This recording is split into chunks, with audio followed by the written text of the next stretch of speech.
स्वागत है आपका अभी क्लासेस डाउट्स में। और आपका प्रश्न है कि स्वदेशी आंदोलन ने सूती वस्त्र उद्योग को किस प्रकार विशेष प्रोत्साहन दिया। आइए इस सवाल का जवाब लिखते हैं। इस सवाल के जवाब में लिखेंगे कि सूती वस्त्र उद्योग भारत का एक महत्वपूर्ण परंपरागत उद्योग रहा।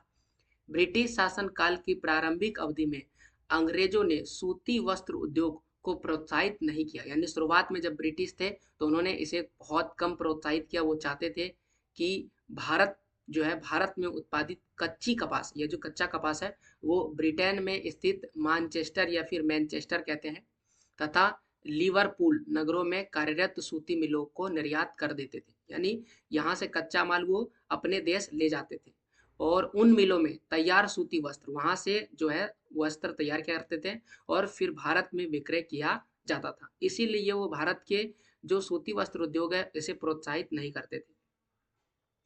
ब्रिटेन का यह कपड़ा बड़े स्तर पर मिलों में निर्मित होने के कारण भारत के कुटीर उद्योगों में निर्मित सूती वस्त्रों की तुलना में सस्ता होता था।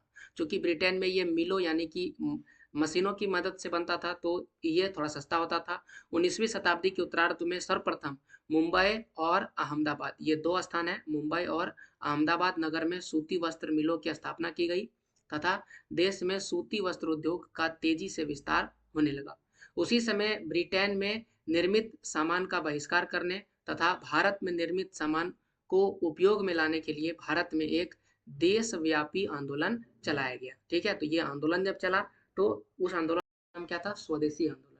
तो स्वदेशी नामक इस आंदोलन में विदेशी सामान के बहिष्कार के आह्वान ने भारत में सूती वस्त्र उद्योग को प्रमुख रूप से प्रोत्साहन किया और देश में निर्मित सूती वस्त्र की तेजी से बढ़ती मांग के कारण देश के विभिन्न भागों में सूती मिलों की स्थापना की जाने लगी।